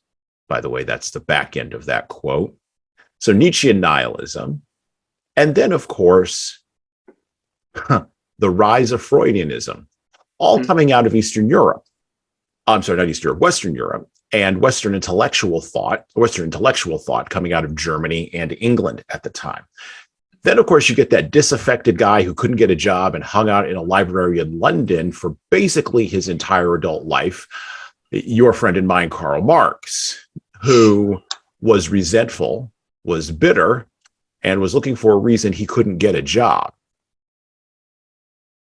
Du Bois was captured by these luxury ideas, and you can read it in his writing. Now, Pache, Dorollo, Nixon here, I will forgive E.B. Du Bois for one reason. I'll forgive him because those ideas hadn't yet been tested. But I won't forgive anybody who postulates those ideas now in the year 2023, because those ideas have been tested. And somewhere around 300 million dead people in the 20th century proves that you got to break a lot of eggs to get around the gospel of work and money that's in the Bible. But they'll get it right next time. The next time it will be right. And then the next time. Right. The new man will do it. The new man will do it. Yes. I am gesturing that it will continue. The left alone has the luxury of always being able to employ the hortatory. And I just like how it sounds obscurantist and whatever. But basically, the left can always talk about how it will be better. Right. They never have to demonstrate that it actually works. Conservatives like us, we have the other burden. They don't have it gives wings to the left. We have a burden. Okay, right. Well, show me it works. Right, we can do that, but the fact that we're made to means that there's a double standard. Right. No. Well, and so now this now turns our corner into a full-throated discussion of reparations as we turn the corner here. So. Wait, before we turn. Yeah. So, because I followed where you were. He went over. Oh, yeah. Du Bois went over what he would then emphasize later as this chapter ended in terms of his own aims, right? Yes. And at the time, 1903, there apparently were three: the right to vote, civic equality, and the education of youth according to ability. Correct. I happen to agree with all those things. And so for me, that's what puts me in his camp. I don't want to give up any one of those things, period. I enjoy, for example, with the third item, I enjoy things like universal school choice, because I live in Arizona, not New York. I enjoy universal school choice. I enjoy being able to use tax dollars to help fund non-state schools. Why do I enjoy that? Because I recognize what they're fighting against. Okay? They're fighting against this machine. And now it's not just a Marxist machine. It's a tech-driven Orwellian machine. Oh, yeah. That is bent on destroying humanity. And therefore, if I have to use taxpayer dollars to fund its opposition, okay, I'm raising my hand. You can't see it. Okay, let's do it. Why? Because that's the beast that we're fighting. And so I agree with Du Bois's aims as expressed in this beautiful essay against, that was published to take a stand against what Washington was asserting. Now, of course, you read Washington's work, and I'm sure I've touched it at some point in my 44 years. I just don't know when. And it certainly wasn't recently. I assume, because this is how any opinion piece works, right? Which is all an essay is an opinion piece, that he's putting a spin on what Washington was asserting. Oh, for sure. Yeah. Oh, yeah, right. Absolutely. And so I remember reading that and smiling and saying, oh, what did Washington actually say? Because this is your take on it and you were against it. Fine. So we're in to effect reading Du Bois's quote propaganda, close quote, against Washington's so-called propaganda. Okay. And so I recognize that. Now, the point where he said, if history and reason give any distinct answer to these questions, it is an emphatic no. That is true. Okay. That getting, so here's the issue. Okay. The political rights gaining economic status helps, and not just helps, populaces advocate for increased political enfranchisement, increased political rights. That has always been the route for that. Right. Yeah. With the exception of temporary mob rule by violence. That's the only other method, and no one's advocating that. Like, right. You don't have to talk to advocate that. It's no. Yeah. So yeah. The only proven route that is sustainable, though, is that. And so, yes, history, etc. They give the emphatic no, but it's like, okay, but there's a relation between the two. Right, and this is that whole advocate for political rights when you can't feed yourself, you can't Correct. house your children. Come on, Exactly. Yeah. And of course, to your credit, you said bring the two ideas together, right? And they wouldn't, and it's just maybe they wouldn't because they were the poles, and there's too much of a charge between the two, Well, and again, there's something to be said for this idea that you brought up, that the reason there was too much charge between the two of them was bitterness. And I think it was I'm going to get in trouble for this, but I've already said a bunch of things I'm going to get in trouble for on this episode anyway. I don't care. I'm going to go for it. I think there was envy on the part of W.E.B. Du Bois for not having the credibility chip of having gone through slavery and been born during that time in a way that Booker T. Washington had that chip of credibility. Booker T. Washington could show up anywhere because he was actually born a slave from the time he was born and was not freed until he was like 12, 13, 14 years old. And then had to struggle to learn to read. And from struggling to learn to read, eventually wound up building an institution built on very solid principles. And by the way, he managed to get money, which he talks about, and support and funding from the white community in Tuskegee to build his institution. And by the way, there's an entire thing an entire section in Up From Slavery that talks about the making of brick. And he compares it to, and I'm going to talk about this with some reparations here in just a minute. He compares it to the brick making that was done by the Jews in Exodus. Wow. Right. The guy got it. Again, I'm a graduate from Bemidji State University. I didn't graduate from a fancy Ivy League school, but I can make bricks, and I can make bricks of quality. But we also need to recognize that Booker T. Washington, to his point, to his detriment, was of a generation earlier than, or almost a generation earlier than W.E.B. Du Bois. And so he might have held some, how can I put this, dismissal of the ideas of W.E.B. Du Bois, because Mr. Du Bois didn't hold that chip. And none of Mr. Du Bois' relations held that chip. They were freedmen. What we also miss, and what never often gets talked about in these discussions, is how there were racial class distinctions between slaves and freedmen, and even between slaves themselves during the long and sordid history of slavery in the United States of America. There was a great book that I read a few years ago about not really secret societies, but a system of clubs that was built for what my grandma back in the day would have called high yellow gals, and how that allowed individuals who were at that class level of wealth as freedmen in African American culture to pass through white society in ways that people who looked like me and Mr. Dorollo, a little bit darker on the spectrum, couldn't do. This creates distinctions. This creates differences. This creates problems. By the way, Booker T. Washington even says at the beginning of Up From Slavery that his father might have been a white man, but he's not sure. I'm sure. Right. Race was tricky back then, and race is tricky now. And this is what makes the discussion. Now we're going to go. This is what makes the discussion around reparations so fraught. And to me, for me anyway, for my opinion, just to be fully transparent here, it's a third rail. We don't want to touch it because I think it kills the republic. I think that's one of the, if not the thing, along with debt and printing too much money and every other freaking thing, that's going to kill us sooner than any Chinese spy balloon. Well, I agree, but it's a species of the same problem. Oh yeah. Yeah, it is. And Absolutely. Rome had to deal with it itself, with its empire.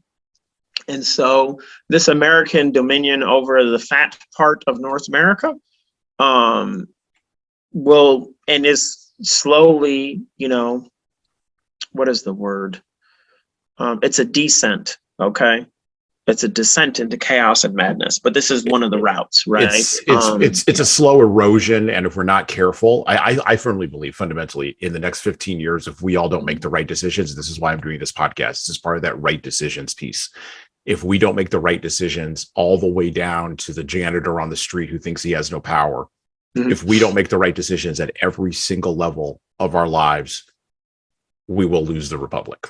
From the New York Times, from December of 2022. I'm going to read a couple of paragraphs here, and then I'm going to skip to what the boys in marketing would call the pull quote. And then I'm going to make a point about reparations, and then I'm going to open the floor to Mr. Nixon. In the 2 years from the New York Times, in the 2 years since nationwide social justice protests followed the murder of George Floyd, California has undertaken the nation's most sweeping effort yet to explore some concrete restitution to Black citizens to address the enduring economic effects of slavery and racism. A 9-member reparations task force has spent months traveling California to learn about the generational effects of racist policies and actions. The group, formed by legislation signed by Governor Gavin Newsom in 2020, is scheduled to release a report to lawmakers in Sacramento next year outlining recommendations for state-level reparations. And I quote, "We are looking at reparations on a scale that is the largest since Reconstruction." Remember the Freedmen's Bureau? Said Jovan Scott Lewis, a professor at the University of California, Berkeley, who is a member of the task force. While the creation of the task force is a bold first step, much remains unclear about whether lawmakers will ultimately throw their political weight behind reparations proposals that will require vast financial resources from the state. That is why we must put forward a robust plan with plenty of options, Dr. Lewis said. The effort parallels others on a local level in California and elsewhere to address the nation's stark racial disparities and a persistent wealth gap. The median wealth of Black households in the United States is $24,100 compared to $188,200 for white households, according to the most recent Federal Reserve Board survey of consumer finances. Let me skip a couple of lines and go to the poll quote. Californians eligible for reparations, the task force decided in March, would be the descendants of enslaved African Americans or of, quote, a free Black person living in the United States prior to the end of the 19th century, close quote. Nearly 6.5% of California residents, roughly 2.5 million, identify as Black or African American. The panel is now considering how reparations should be distributed. Some favor tuition and housing grants, while others want direct cash payments. With an estimated compensation of around $569 billion or $223,200 per person. Now, just so we're all clear, I think this is institutionalized theft. This is robbing at a governmental level. I was like, theft from whom? And it clicked. Oh, no, this is institutionalized theft, because where are they going to get the money from? They're not going to print it. It's California. They're going to rob Peter and give it all to African-American Paul. Yes. And by the way, they're going to rob. By the way, they're also going to rob. They're going to rob not just white Peter. For those of you who are listening in California, it's going to be Hispanic Peter, and quite frankly, because these are the people doing the best in California right now, Asian Peter. There's going to be Black Peter too. That's the irony. Yep. Because they're not going to be able to exempt on the paying side anyone by race, because that would be thrown out by federal courts. There you go. As offensive to the 14th Amendment, as it should be. But what's interesting is no one has learned from the indigenous example. No one has learned that when you stop doing your life and doing your livelihood, and I recognize that in order to continue it, they were fighting people in order to do that. I get that. I understand that For example, the Lakota to stand on their own 2 feet meant having to shoot at white people. I get that. I understand that. But when you stop that activity and start taking the free cow meat and other products that are brought on a train, because the settlement of the West, the settlement in quotation marks, the Great American West, one of the most powerful technologies was the railroad. It was a railroad. And That's because we live largely in America that doesn't realize its dependence on the railroad, it's just, I feel that point is worth emphasizing. But basically, when you take that free steak, okay, you don't see what you're giving up. And there are people at the time who recognize that and would talk about that. Okay. And you can read their speeches and read some letters in which these ideas were discussed. They exist. Praise the Lord. They exist. You can find statements by several different indigenous Americans about these notions. But basically, that lesson apparently is lost. Okay. And in the intervening 150 years, that lesson apparently was lost. And so here we are, intervening 130, 140 years, excuse me, that lesson, has been lost, because now people are basically contemplating being placed in a reservation. Literally, you're giving up your freedom as an American, freedom to, okay. I'm going to quote somebody whose understanding of the Constitution, I would argue, is still better than mine. Doesn't mean I agree with everything he said. Okay. It just means that his understanding of the Constitution was better. This is the eminent American jurist, John Marshall Harlan I. Okay. Okay.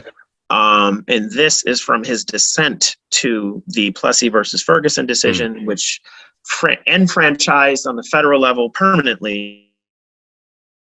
Among the things he said was a quote from, I believe it's a British case, but anyway, personal liberty, it has been said, consists in the power of locomotion, of changing situation, or removing one's person to whatsoever places one's own inclination may direct, without imprisonment or restraint, unless by due course of law, period. That's what they would be giving up.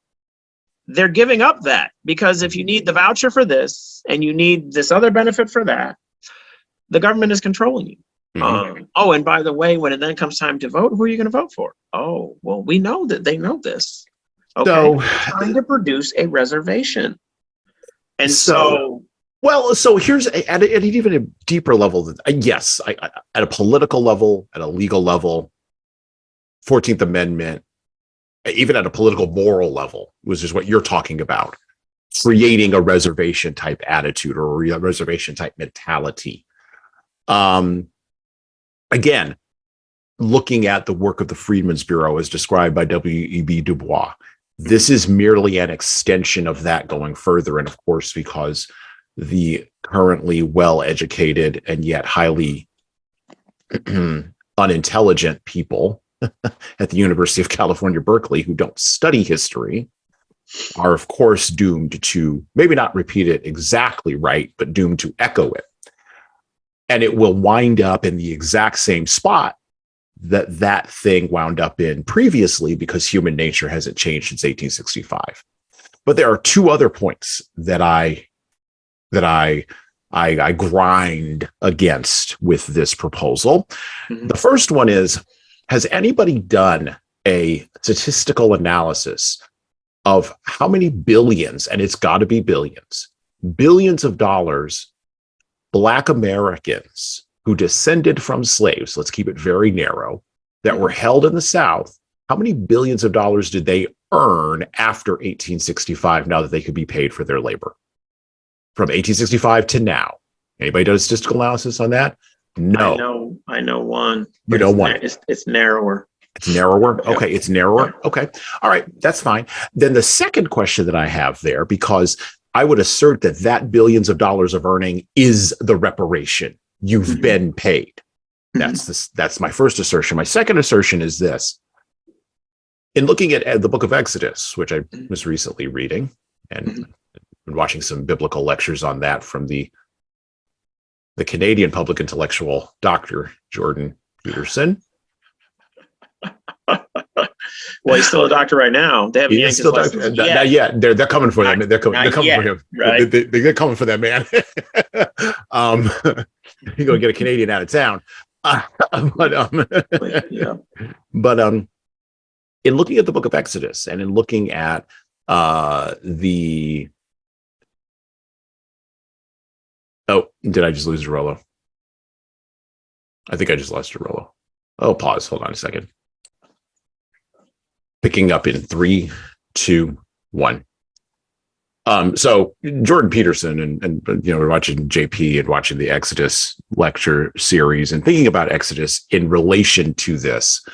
The Jews were in what the book of Exodus describes as hard bondage for 400 years. And yet even God himself, when he basically allowed the Jewish people to take from the Egyptian people, I believe the Jewish term in Exodus indicated that he didn't allow them to take more than 10% of the Egyptians' gold and jewels. Now, if the Egyptian wanted to give extra, they were more than willing to do that. The Jews, of course, were more than willing to take that. And some of them did. You can see this in the book of Exodus. I believe this is in Exodus, it's right around the time of the last plague. So it's like 8 or 9 when they're getting ready to bust out, right? God doesn't take more than 10%. And yet the government is going to take everything. This comes down to, this is my objection. And by the way, this is not just the objection on reparations. This is the objection on federal deficit spending. This is the objection on the debt ceiling. This is the objection on supply chain issues. This is the objection on, speaking of railroads, railroad cars with chemicals blowing up on them and blowing up in like Ohio and no one reporting on it. This is my objection with government getting involved with social media. This is my objection with government during COVID. Caesar is out of the box. And it's the job of leaders, because this is a leadership podcast, it is the job of leaders, black, white, yellow, or red, I don't care what color you come in, to make sure Caesar stays in the box. And just because you let Caesar out of the box because it helps you out, doesn't mean that Caesar isn't going to kill you or eat you or enslave you, or, as God warned the Israelites many, many years after the Exodus, through the prophet Samuel, about Saul, he will take your children and he will make them serve in wars and he will give you no repayment. But you want to have a king? You want to have a Caesar? You go right on ahead so you could be like other nations. Mm-hmm. I think, well, the kids used to say, they don't say it anymore, but I think we've lost the narrative on some things. And in particular, since we're focused really on African Americans today, I think African Americans have lost the narrative. And I think that too many folks who happen to share my skin color and by the way, who are running around popping their mouth off or writing things, have drunk too deeply from that cup of bitterness for absolutely no reason at all. And I believe part of that's probably self-serving and venal. Well, they may have had a reason. It's just, to me, even when you believe you have reasons to take that, to drink of that chalice or to borrow from the matrix, you're going to take one of those pills, right? The pill of forgetfulness, right? Yeah. I'm not claiming there was no injustice. That injustice was not just magnificent and horrific and well attested to by foreign visitors, okay, who came to the United States and were in New York and reveling in all this accomplishment. And we're talking late 18th century, reveled in all this accomplishment of what, people were able to do in the thrift and the industry and, values you've touched on. And then crossed the Mason-Dixon, or what would later become the Mason-Dixon line, and then began to get not just wind of, but began to see and experience and left horrified. Mm-hmm. There are multiple foreign visitors where that was their experience, but it's just helping people recognize that drinking that chalice is a false step. It is not a step forward, okay? It's a step through a trap door into a hell out of which you will not come. And it's just, it's hard. It's hard to do. It's hard to make them see, no, like, but it doesn't get you anywhere, you know? Yeah. It's painful, you know, it's painful because some of them I think do good work in highlighting important issues. It's just, you know, then they go down the road they go down, and it's like, no, it's not going to get you anywhere that it didn't get, you know, pick that it didn't get the Cubans, that it didn't get, you know, the Russians, that it didn't get the Ukrainians, you know, my wife's people. It doesn't, there is no, I don't know, I wish I could quote from Orwell right now, but I haven't read Animal Farm and it's been too long. So, but there is no socialist workers' paradise, okay? Like socialist workers' paradise is a reservation or a concentration camp. That's the sign above it, okay? Yeah. And you just can't see it because like the Matrix, that's not what they show you. They show you a paradise. That's the image that the tech will allow to go through VR and directly into your brain. No weird, funky glasses and grandmas falling over because they got the glasses on. They'll be able to just send it into your brain, and that's what you'll see and experience, and it will not be your reality. Instead, you will be being harvested like a commodity of things that aren't life. It may even be biological, but it's not life. So back to something Du Bois said, that book just fell off the stack. He talked about the higher aims, okay? And I believe he was right in phrasing it that way. Praise the Lord, found it. When Mr. Washington represents in Negro thought the old attitude of adjustment and submission, but adjustment at such a peculiar time as to make his program unique. This is an age of unusual economic development, and Mr. Washington's program naturally takes an economic cast, becoming a gospel of work, capital W, and money, capital N, to such an extent as apparently almost completely to overshadow the higher aims of life, period, quote, quote. There are higher aims to life. There are higher arts than mere labor. And those, they're being dispensed with in our contemporary society. They're being dispensed with on basically on all fronts. And so what they will be replaced by is a brutal barbarian economic reality, unless we can get people to recognize, no, we're more than the sum of our parts. We are more than our mere biology. That is not what a human being is. And we all know this. We know this. There is eternity in our hearts. We know this.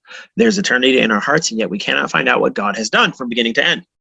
We all know this. And so when we then stand up, because we are creatures who always walked on 2 feet and never on 4, and never hunched over like that annoying bumper sticker, but we were created on our own 2 feet to stand on our own 2 feet and to stand manfully. That's why we're here. So that can be done. And in this country where you actually have freedom and have freedoms, this country where caste is for all intents and purposes a thing of the past, we must insist on people standing on their own 2 feet, men and women, and then engaging manfully and womanfully in these great struggles, because that's what it is. Again, you can have political equality with economic inequality, or you can have economic equality with no rights. Those are the 2 choices. That's it. And so this is what we need to be about and need to be about. And this you know, what is this?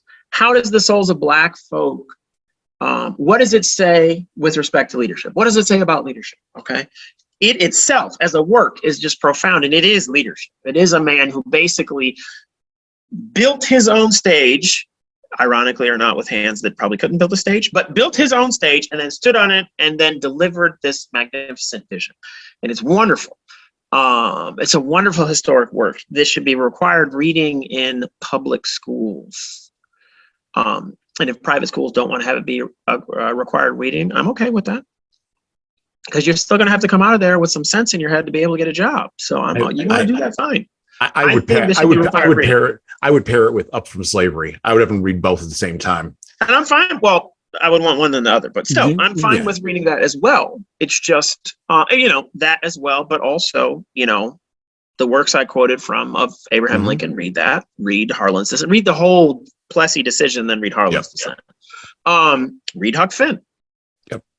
But Huck Finn, but they're always right. They're always saying that word. Mm. But if you read Hemingway, you're going to come across it also, but it's not coming from the same place. Right, It's right. not said the same way, meaning the first of these guys, I think, understood my humanity, and the second guy didn't. Yeah. Still a great writer. They both were.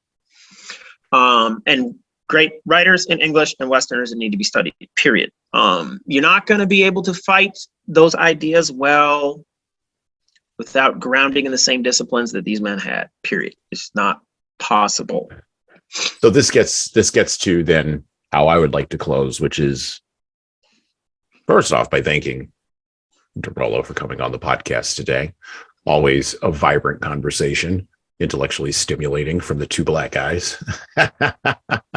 One day we're gonna have to get two other black guys that I know to come on. Maybe then we'll quadruple our black guy quota, Yes. or quintuple, and it'll be amazing. Or double. I don't know. It'll be some mathematical thing will happen here. It'll be a doubling. Yes. But the impact will be greater than the sum of the parts. That's correct. Yeah. I'm going to say this, as I said in the episode that you should listen to before this, Up From Slavery, where I talk about Booker T. Washington's book. Mm-hmm. And yes, I will admit it is propaganda. He was a capitalist. He understood marketing. He understood how to frame a story. But so was W.E.B. Du Bois. He was a marketer too. He understood how to frame an argument and position it so that it would be the most effective that it could be. Mm-hmm. Both of these men were educated. Don't let them fool you. They were both educated. Mm-hmm. One came out of chattel slavery. The other came out of chattel freedom. Which, for the 20th century, for Black History Month, a month that, as I admitted before, I tend to struggle with. I don't like Black History Month as a Black man in America. I'm of the opinion that every month should be Black History Month. Let's just move along already. But some people can't get around it. Okay, you can't get around it. Some people can't get past the bitterness and the anger and the desire for revenge and the envy that winds around their hearts like a snake. Okay. And some of those people are captured by luxury ideas like Marxism, by other means, critical race this, or social justice that, which is really just the great-grandchildren of Marxism. So let's just call it what it is. Mm-hmm.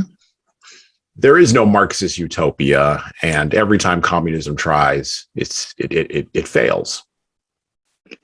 If you want to read something that'll really bake your noodle, go on to the Marxist Internet Archive. Yes, the Marxists are on the internet.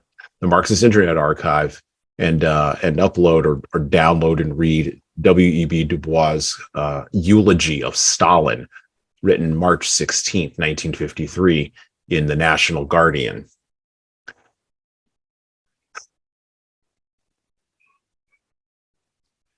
Which way will you go, Black American? Are you going to go in the direction of thrift and industry and character building? Or are you going to go in the direction of high intellect and envy and drinking from the chalice of bitterness? Or are you going to go in a third direction, where you try to take the best of one and the best of the other and slap them together? And I think most middle-class Blacks, because very often the conversation is about the intellectuals in America, or it's about the poor people in America, but the middle-class Blacks in America, and by the way, I define middle class as anybody in this country who busts their butt and makes anywhere between $30,000 and $200,000. That's middle class.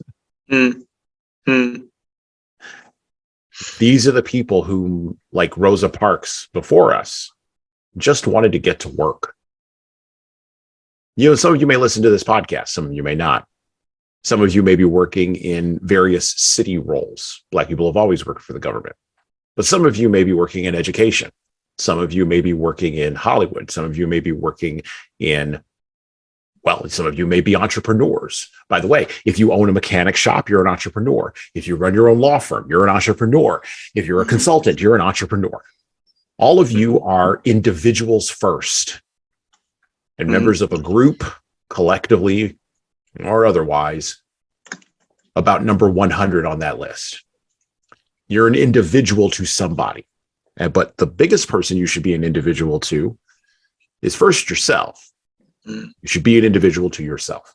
The thing for leaders to take from the work of W.E.B. Du Bois, The Souls of Black Folk, is that while there has to be criticism, there does not have to be critical speech. And we live in an era of critical speech that is confused with criticism. Trolling, gaslighting, not understanding the argument, not being able to get to the core of it. W.E.B. Du Bois didn't suffer from any of that.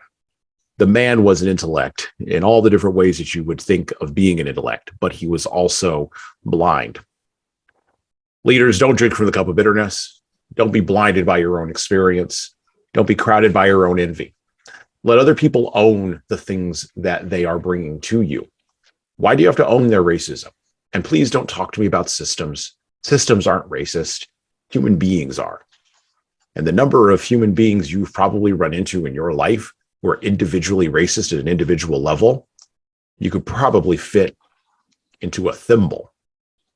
America is a country that over its long course of history, starting in 1776, not 1619, has striven mightily to become a more perfect union, led by men such as W.E.B. Du Bois, urged into action by men such as Booker T. Washington, and of course, inspired by the writing of such leaders as President Lincoln. We've had a wide-ranging conversation today on the podcast, and there's something here for everybody. But leaders, the big thing here for you is this. You have to choose a direction. So choose wisely. I believe there was a Templar knight in Last Crusade that said that to Indiana Jones. That's all I have for today. You got anything else, Dorollo? Anything you want to add? Quote, this is the end of that third essay in that eminent work. Quote, by every civilized and peaceful method, we should probably stop there, right? Civilized and peaceful. And to me, you can then draw a line to what MLK was doing, right? With a reference, obviously, to what Gandhi did. Anyway, by every civilized and peaceful method, we must strive for the rights which the world accords to men, clinging unwaveringly to those great words which the sons of the fathers would fain forget. We hold these truths to be self-evident, that all men are created equal, that they are endowed by their Creator with certain unalienable rights, that among these are life, liberty, and the pursuit of happiness. And so from my perspective, be about the pursuit. Life, liberty, and happiness, be about the pursuit. And please buy a house and make your mortgage payments on time, because all of a sudden that wealth gap starts to get much narrower. It's literally an entire asset class where you can just track that metric only, and the light bulb goes off. And it gets to a disturbing level. So I do believe in racist systems. Not that I believe that the system should be that way, but that they exist. Okay. The really simple examples. The Raj in India, that was a racist system. If you were a Hindu, here was the limit. That was it. That was all. Jim Crow was a racist system. There were limits and there was behavior. And when you stepped out of line, you might end up dead. And it was systematic. It didn't care about the individual and his aspirations and what he was trying to do. And thus it wasn't American, yet it was so American. Anyway, be about the pursuit of life, liberty, and the pursuit of happiness, and buy a house. Stop tripping. Just buy a house. Buy a house. Buy a house. Start building those practical steps outlined by people like Mr. Washington. Work, period. But without those higher aims, you don't know what the direction in which you're tending. There was a line I read today in another one of those essays that just struck me. It's in The Meaning of Progress. Quote, the 10 years that follow youth, comma, the years when first the realization comes that life is leading somewhere, close quote. One of my frustrations is when men refuse to recognize life is leading somewhere. One of my frustrations is when women refuse to recognize that life is leading somewhere. We are now living in societies with collective amnesia, and people are not aware that life is leading somewhere, both individually, in terms of families, and on a societal level. And so people who buy houses recognize that life is leading somewhere. They recognize that they're always going to need a roof over their head, so they might as well own it. It's simple. And so my frustration is with people with their talk and rhetoric, but they ain't going to buy a house. And they don't really have an explanation for why that adds up to make economic sense, or CENTS, sense. It doesn't. And so for me, let's be about that. Let's be about that. I know I've quoted him before. I'm going to quote that great American philosopher, the godfather of soul, James Brown. The way I like it is the way it is. I got mine. Don't worry about his. Dorollo Nixon is out. Well, if you liked that video, you should check out more by subscribing to the Leadership Lessons from the Great Books podcast playlist here on the HSCT Publishing YouTube channel. You can also get a copy of my third book, 12 Rules for Leaders, The Foundation for Intentional Leadership, co-written with Bradley Madigan. Check that out on Amazon, Barnes & Noble, and everywhere where you get ebooks today. And thanks.